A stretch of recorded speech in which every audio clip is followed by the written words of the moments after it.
¿Qué tal están? Buenas tardes. Cada vez más empresas de nuestra comunidad se ven obligadas a presentar un concurso de acreedores. Solo en el segundo trimestre del año se dispararon un 44%. ¿Qué por qué se solicitan? Le hemos preguntado a los expertos. Por un lado, permitir a los acreedores cobrar sus créditos y por otra, buscar soluciones para la viabilidad o la continuidad de la empresa.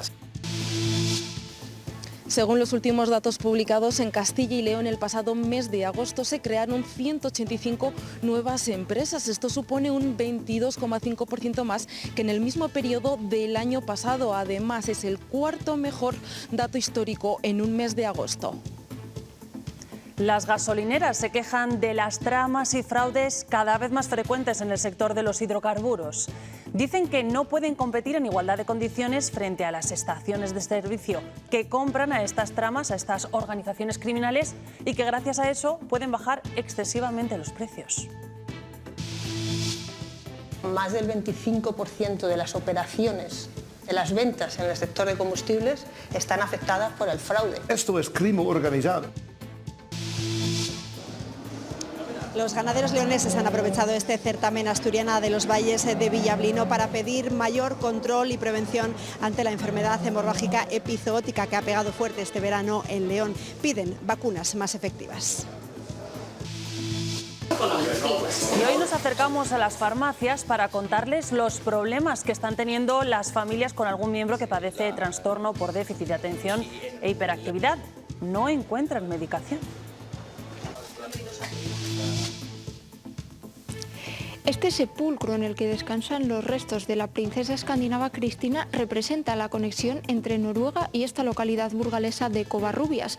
Ahora quieren estrechar esos lazos que les unen y por eso buscan ciudadanos noruegos que quieran quedarse a vivir aquí. Ayer por la noche daba comienzo la Seminci, la Semana Internacional de Cine de Valladolid. Nos vamos en directo hasta allí, hasta el Teatro Calderón. Andrea Magdalena, ¿hoy qué películas se estrenan? Pues cintas españolas como la comedia familiar Verano en diciembre, protagonizada por Bárbara Leni, Carmen Machi o Vicky Luengo. Es una de las películas que pueden verse hoy en sección oficial, donde también hay espacio para el cine con sello mexicano. Se estrena La cocina de Alonso Ruiz Palacios. Jornada de cielos nubosos muy cubiertos en prácticamente toda la comunidad y sin descartar algunas precipitaciones en el noroeste montañoso y en el ibérico. Respecto a las temperaturas, habrán notado una noche menos fría, las máximas con pocos cambios, ya mañana sí subirán.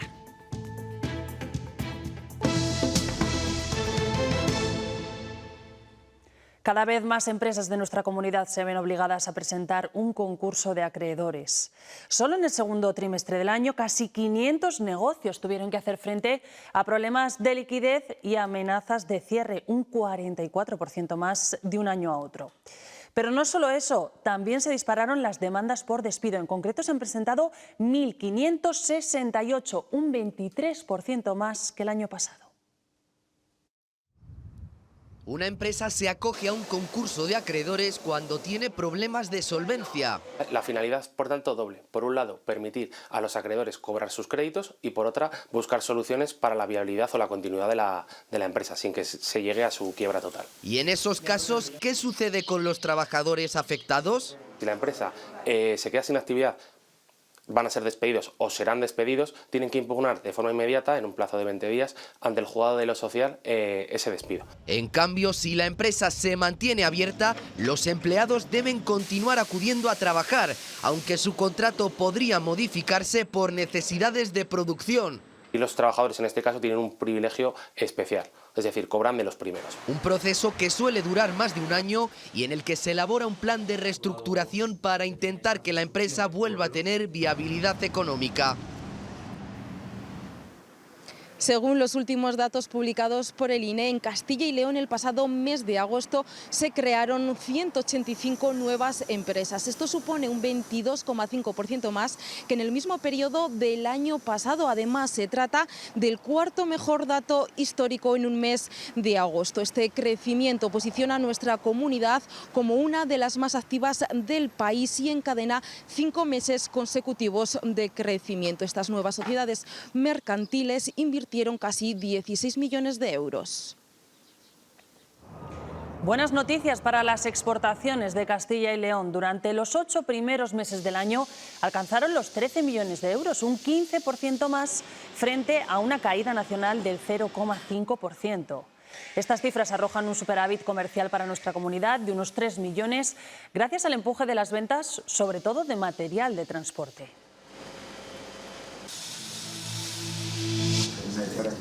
Desarticulada una organización criminal que habría defraudado más de 130 millones de euros a Hacienda en el sector de los hidrocarburos. Lo hacían a través de empresas pantalla con las que evitaban pagar el IVA. De momento, la Guardia Civil ya ha detenido a 6 personas en Sevilla y en Madrid. No ha sido el último caso en los últimos meses. El más conocido, el que ha llevado a la cárcel a Víctor de Aldama, el expresidente del Zamora. Recordemos que estas prácticas ilegales acaban repercutiendo en el resto de gasolineras al no poder competir en igualdad de condiciones. El fraude en los hidrocarburos se produce cuando las sociedades pantalla compran el combustible en los depósitos algo más caro que sus competidores y luego se lo venden a los minoristas por debajo del precio de mercado. Esto es crimen organizado que está entrando en el sector estratégico en España. Los mayoristas le cobran el IVA a las gasolineras, pero nunca lo pagan a Hacienda porque disuelven la empresa. Impacto en la administración, porque Hacienda deja de ingresar, pues el cálculo que tenemos es en torno a 1.000 millones de euros anuales. Los que compran a estas tramas bajan sus precios hasta 5 céntimos por litro y eso asfixia sobre todo a las gasolineras pequeñas que no pueden competir con ellos. Es alarmante, pero más del 25% de las operaciones de las ventas en el sector de combustibles están afectadas por el fraude. Esto representa casi un 10% de las estaciones de servicio. La solución sería cobrar directamente el IVA cuando se realiza la compra del diésel. Una intervención legal para cobrar el IVA en el momento que el producto sale de los depósitos. Y también piden mayores controles para detectar el fraude a tiempo. Prefiero echar siempre en las más conocidas. Sí, las conocidas, porque tampoco viajo mucho. A las low cost no suelo ir, no. Aparte soy autónomo y quiero la factura, entonces las low cost me es más líos. Yo me vale el low cost, sí. Hay que economizar, está la cosa complicada. Después de 3 meses de caída consecutiva en el precio de los carburantes, nos toca pagar más por repostar. Los precios han escalado en la última semana, lo han hecho un 1,64% en el caso del diésel y casi un 1% en el de la gasolina. Así que con los precios más actuales, llenar hoy un depósito medio de gasolina nos cuesta 82 euros y hacerlo con diésel 76. En cualquier caso, y a pesar de esta última subida, los precios son a día de hoy un 17 y un 13% más baratos que hace un año y muy lejos de los máximos históricos alcanzados en el año 2022 tras la invasión de Rusia en Ucrania. Los taxistas se suman a la huelga de transporte de mercancías y de pasajeros para reclamar una jubilación anticipada. Piden que se les apliquen coeficientes reductores para poder retirarse antes de llegar a la edad de jubilación legal. Recordemos que los paros tendrán lugar el 28 de octubre, 11, 28 y 29 de noviembre y en diciembre los días 5, 8 y de forma indefinida a partir del 23 en plenas fechas navideñas. Otro sector que se plantea iniciar movilizaciones es el de los repartidores de butano. El lunes se reunirán para decidir un calendario de paros con el que presionar al Ministerio de Transición Ecológica para que revisen las tarifas de las bombonas. Aseguran que ahora mismo están trabajando a pérdidas. El BOE, el Boletín Oficial del Estado, ha publicado este sábado la Ley sobre intercambio de antecedentes penales y consideración de resoluciones judiciales en la Unión Europea. Esta norma, que recordemos, permitirá a algunos terroristas de ETA salir de la cárcel antes al contabilizar las condenas cumplidas previamente en Francia. Entrará en vigor dentro de 20 días y a pesar de que el Senado considera que todavía no se ha cerrado su tramitación. El Partido Socialista de Castilla y León ha recibido una primera propuesta de calendario desde Ferraz. Las primarias para elegir a su secretario general se celebrarían el 11 de enero Y el Congreso Regional, en el que se ratificará la candidatura más votada, será el 25 y 26 de enero. Esa fecha era la que inicialmente estaba prevista cuando la Dirección Nacional, recordemos, tumbó la convocatoria porque las primarias se iban a celebrar antes del Congreso Nacional del partido.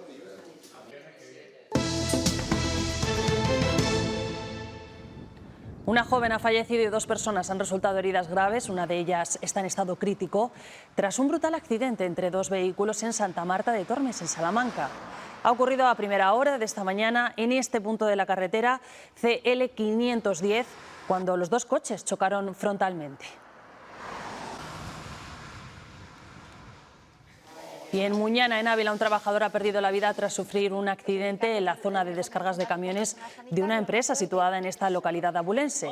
Se trata de un hombre de 60 años que, al parecer, según fuentes de la Guardia Civil, tuvo un accidente con un toro mecánico mientras trabajaba. Embajadores, ¿y qué es lo que lo... Sanidad ha autorizado a un laboratorio de León la primera vacuna contra la enfermedad hemorrágica epizootica. Precisamente allí esta enfermedad vírica ha tenido especial incidencia. Ahora los ganaderos piden que esas vacunas sean efectivas y, aparte, Thais Lozano, que se sigan haciendo cada vez más controles.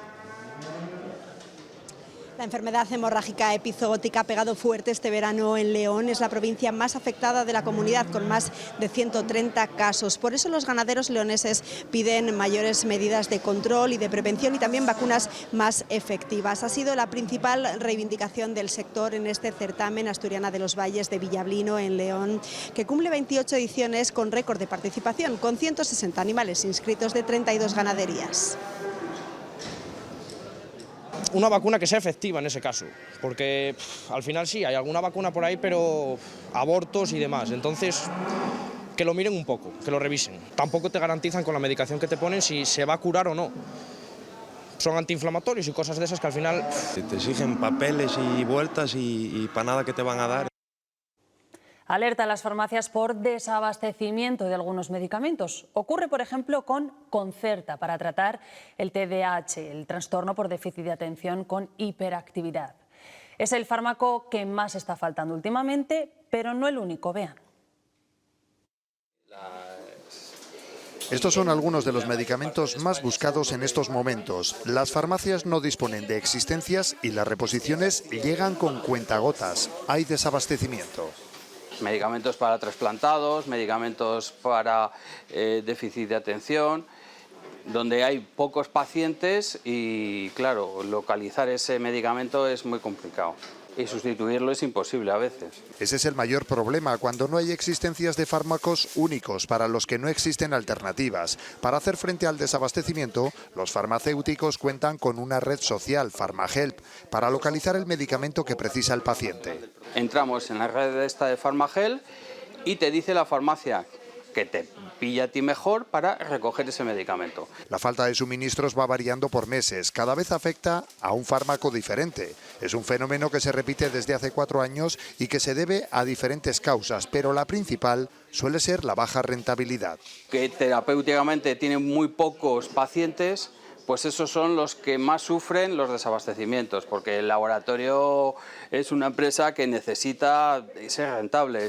También puede deberse a problemas puntuales con un principio activo o a la concentración de los centros de producción. Si solo hay un fabricante a nivel mundial para un medicamento y sufre un percance, el desabastecimiento es global. Y no salimos de las farmacias porque los propios farmacéuticos nos recuerdan la importancia de reciclar también los fármacos. ¿Cómo? Pues a través de los conocidos como puntos SIGRE. Allí podemos depositar los envases y sobrantes de los medicamentos. Elsa García, ¿tú te encuentras en uno de ellos? Todas las farmacias en España, alrededor de 22.000, cuentan con este punto SIGRE, un lugar donde depositar los envases vacíos o con restos de los medicamentos. Esta sencilla práctica reduce notablemente el riesgo que supone el consumo de medicamentos caducados o sobrantes, además de favorecer al medio ambiente. Los últimos datos publicados por el SIGRE indican que este tipo de reciclaje ha aumentado en Castilla y León, en concreto un 5% en el primer semestre, superando así los datos de la media nacional. creemos que la gente cada vez está más concienciada y de hecho la recogida de la bolsa está lleno prácticamente, no a diario, pero casi. Entonces estamos continuamente, ves a los pacientes que además en sus visitas vienen y te traen la bolsa con lo que ya no usan.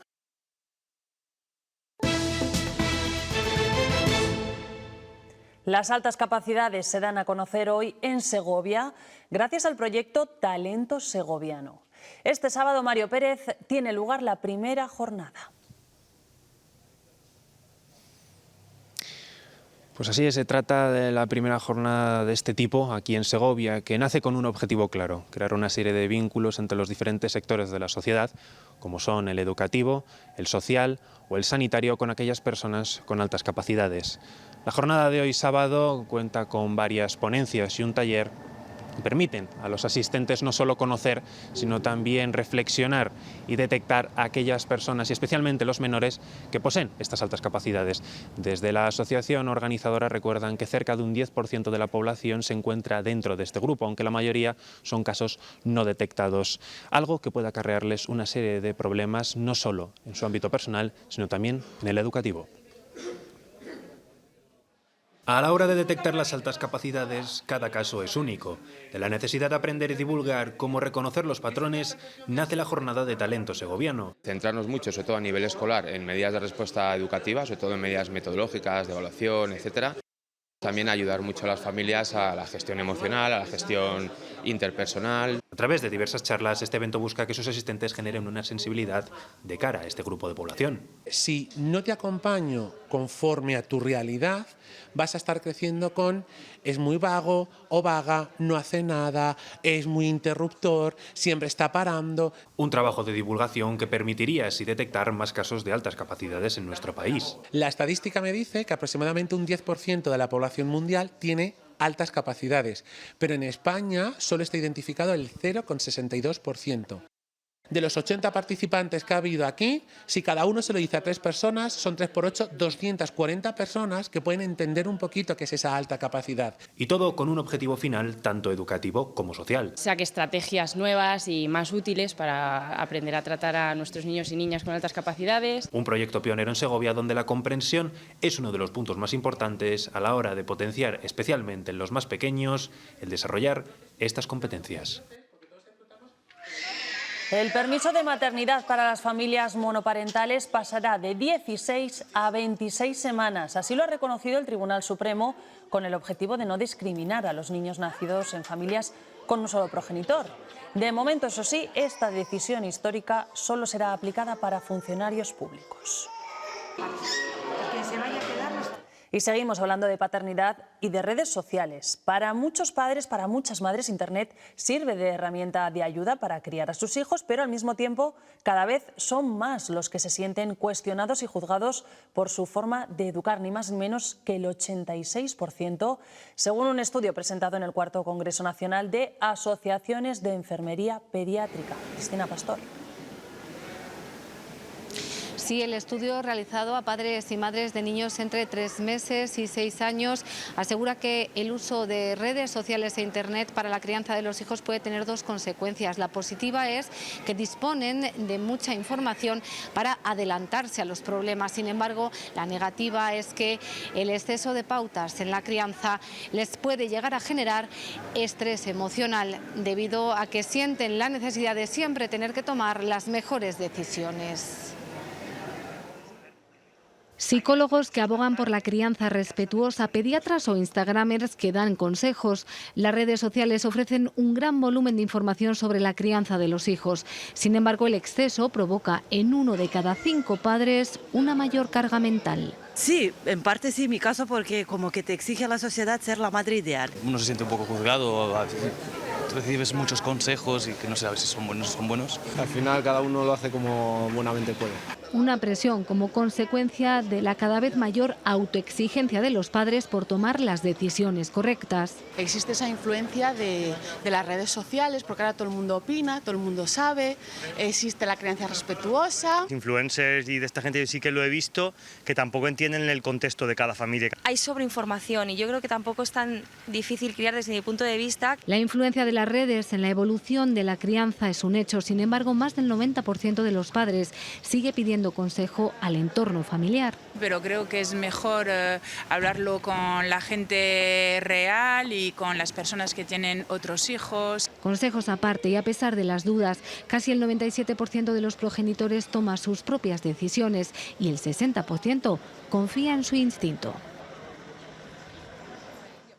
Esta imagen hace años era impensable, jóvenes pero también mayores utilizando un dispositivo electrónico. Es un hecho, ya no hay brecha generacional digital. Totalmente imprescindible. Bastante importante, sí. Así lo dice un informe. Para el 66% de los españoles, Internet es fundamental, un sentir que se observa en todas las franjas de edad. Para estar bastante más informado o por lo menos tener varios puntos de vista donde poder buscar información. Si estoy comiendo solo, lo utilizo para ver vídeos así. Uso el correo electrónico. Lo mismo ocurre con el teléfono móvil. También se ha convertido en indispensable para todas las generaciones. O sea, yo no puedo salir de casa sin el móvil, eso es verdad. Estar conectado con la gente conocida y familia. Es una parte bastante importante de mi vida. En cambio, la radio o la televisión ya no son tan esenciales, aunque se siguen consumiendo, pero a través de otras plataformas. Solo en plataformas de tipo Netflix. Recurro a otros medios que también están en la red. Queda claro que la transformación digital ha cambiado la percepción de las diferentes tecnologías y que la diferencia entre generaciones cada vez es menor.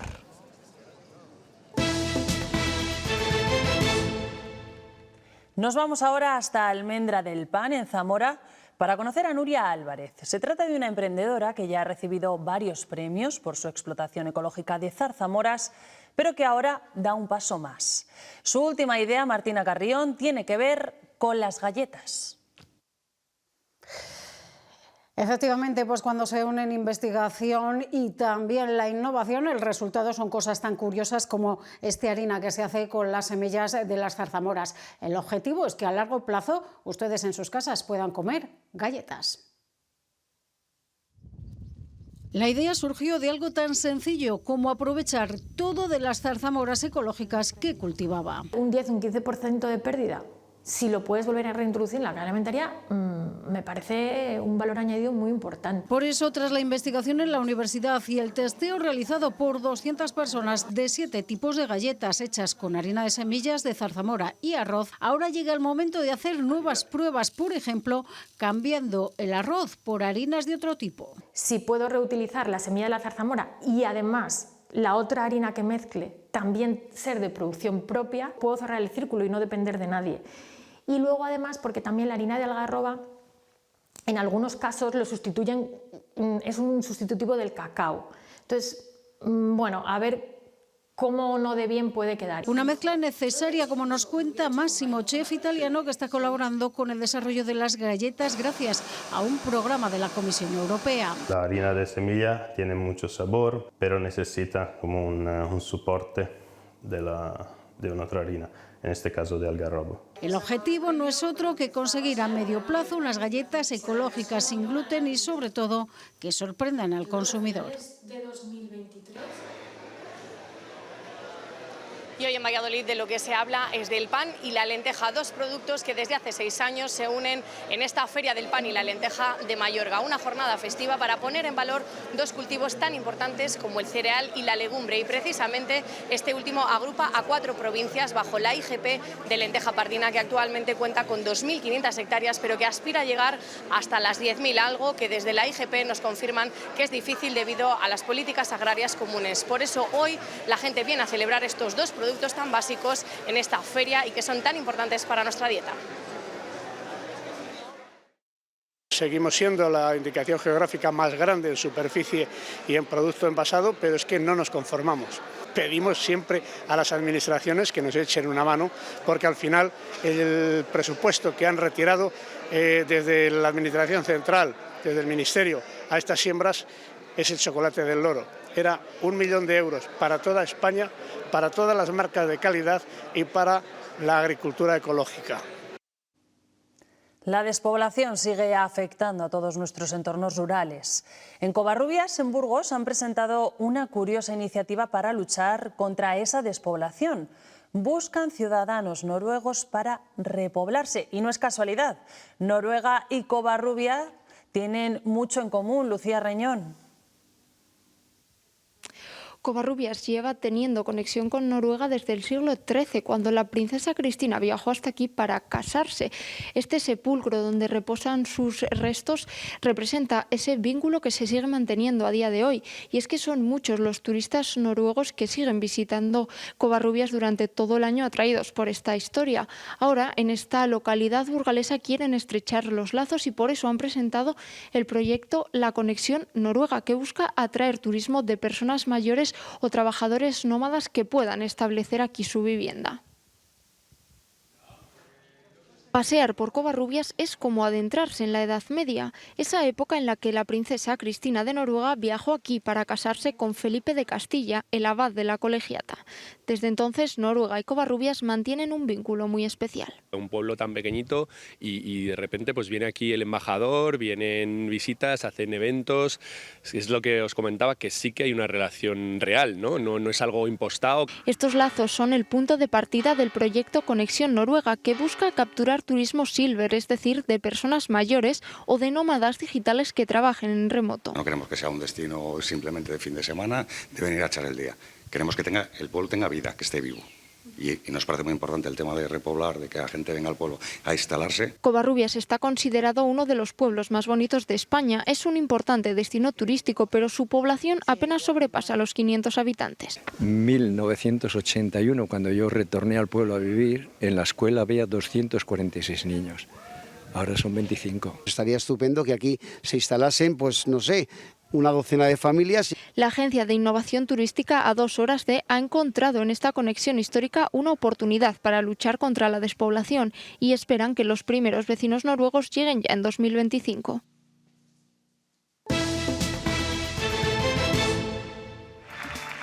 Anoche el director de la Academia de Cine, Fernando Méndez Leite, recogía de manos de su hija una de las 3 espigas de honor de esta Seminci. Lo hacía en la gala de inauguración del festival, donde dijo sentirse pucelano. Además, recordó la primera vez que acudió a la Seminci en el año 68. Segundo día de Seminci en Valladolid, y eso significa que este sábado podrán visionarse más de 30 títulos diferentes en salas de la ciudad. Esta mañana se presentaba en el Teatro Calderón la cinta española Verano en diciembre. Volvemos contigo, Andrea. Sí, esa película Verano en diciembre es el primer largometraje de la actriz y ahora directora Carolina África. Se trata de una adaptación de una obra teatral también suya, en la que 4 hijas, madre y suegra se reúnen para recordar el aniversario del fallecimiento del padre. Una comedia familiar coral plagada de rostros conocidos del cine español, de mujeres. Bárbara Leni, Vicky Luengo, Carmen Machi o Irene Escolar son solo algunas de las protagonistas. Esta tarde va a ser su estreno mundial aquí en el Teatro Calderón, entre los más de 30 títulos que pueden verse durante todo este sábado repartidos en las salas de la ciudad. Esta misma mañana eran las propias actrices de esta cinta quienes hablaban de la calidez humana de ese rodaje. Tiene que ver con la admiración que nos tenemos todas mutuamente y las ganas de estar juntas y el apoyarnos. Somos como una familia que yo creo que tienen hasta los mismos tics. Hasta ahora me ha resultado muy difícil acceder como un personaje más cómico, menos intenso, salirme de eso, de películas tal vez más demandantes en cuanto a lo dramático, a la tragedia. Las Cortes de Castilla y León han conmemorado hoy el 555 aniversario de la boda de los Reyes Católicos. Ha sido en una jornada llena de actividades que se enmarca en el convenio de colaboración entre la Fundación de Castilla y León y las Cortes de Aragón. Sí, ha sido a través de una ofrenda floral y una recreación histórica de la boda de los Reyes Católicos, que ha ido acompañada de un recital poético escrito expresamente para el día de hoy. El objetivo principal es divulgar el patrimonio histórico de ambas comunidades autónomas. El hecho histórico que se celebró en 1469 supuso un antes y un después en lo que era la situación de España en ese momento y en lo que ha sido en el futuro y en el punto en el que estamos ahora. Estampa, la Feria de Arte Contemporáneo, ya ha abierto sus puertas en Madrid. Se puede visitar en IFEMA durante todo el fin de semana y ojo porque se espera recibir a más de 15.000 personas. En esta edición se exponen obras de más de 100 galerías de arte con el fotógrafo leonés Alberto García Alix como artista invitado. La Feria de Arte Contemporáneo Estampa abre sus puertas con un artista leonés como invitado especial, el fotógrafo Alberto García Alix, que presentará una nueva serie de fotografías. Tenemos el honor de tener este año a Alberto García Alix como artista invitado y 100 galerías que muestran lo que es la realidad de la creación española, del mercado del arte en España. Estampa se ha constituido como uno de los espacios de unión más importantes dentro del ecosistema artístico de nuestro país. Es una cita con coleccionistas, art dealers, comisarios, que siempre es muy interesante a la hora de difundir la obra de nuestros artistas. Los artistas, ellos son los verdaderos protagonistas y, por supuesto, con representación castellano y leonesa. Vivo en Atapuerca y digo siempre, el mar es el origen de la vida para mí y Atapuerca es la cuna de la humanidad. Estoy muy orgullosa del lugar donde vivo, en Castilla y León. Es lo que me inspira, es un motor, pero el mar es la vida. A través de su obra, nuestra comunidad está llegando a todos los rincones del mundo. Está llevando a Castilla y León a través de sus obras a México, Colombia, Tailandia. Con una asistencia esperada de cerca de 16.000 personas, Estampa tendrá sus puertas abiertas durante todo el fin de semana para hacer las delicias de los amantes del arte.